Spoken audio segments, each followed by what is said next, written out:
have a type? Absolutely. Ghosts.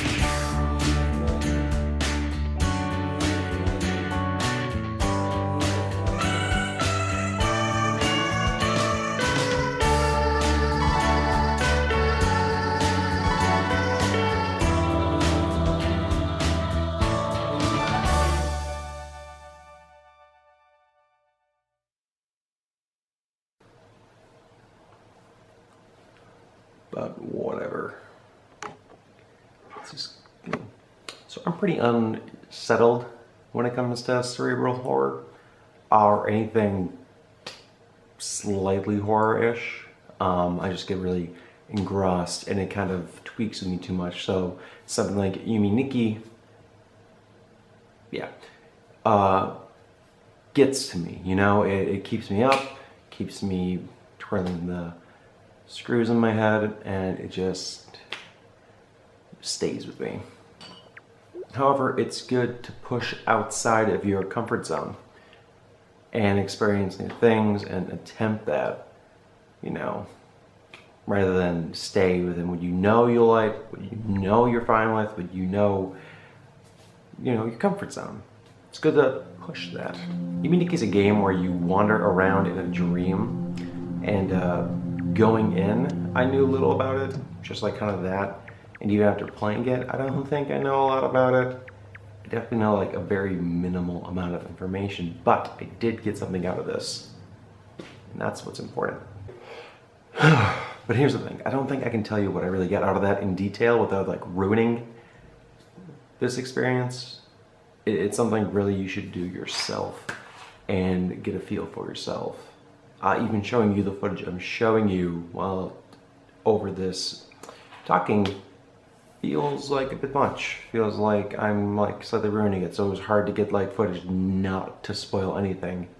I ran across a lot of characters in these dreams, and a lot of them were just minding their own business. Like sometimes I felt like the intruder here. Not to say there weren't ones that weren't hostile, but in general, it was just surreal to see how they interacted. Like I remember these certain moments. I have no idea how I can actually get back to there.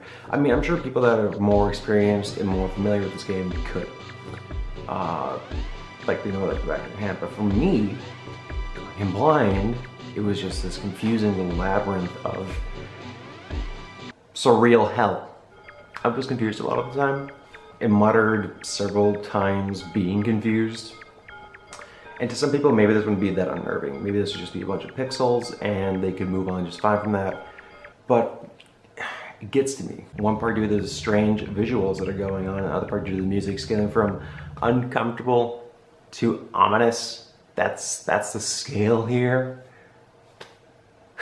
All creating this strange feeling, and at no point during Yume Nikki do I feel actually fully safe. I always feel a little on edge. Every once in a while though, you find something like resembling a comforting zone. Maybe that's just in contrast to everything else surrounding it. But there was a few places where I really could just like kind of relax a little bit and just breathe in. I'm just giving you my personal experience. But you could have a totally different one. Maybe you could go into this game not really caring about what's going on. Maybe you could get more into surrealism. Eagerly, when I was getting into it, but eager was not the emotion I was feeling. Overall, I can recommend Yume Nikki. It's definitely good to try out new things, and it's given me. I want to experience more. I want to experience all the fan games around it, and just see more surreal things, worlds, and things that get sucked into horror, and just.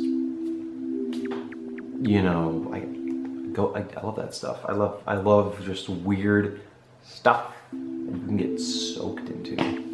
And Yume Nikki definitely, I feel, accomplishes that. So, yeah, I'm gonna go try and play it again.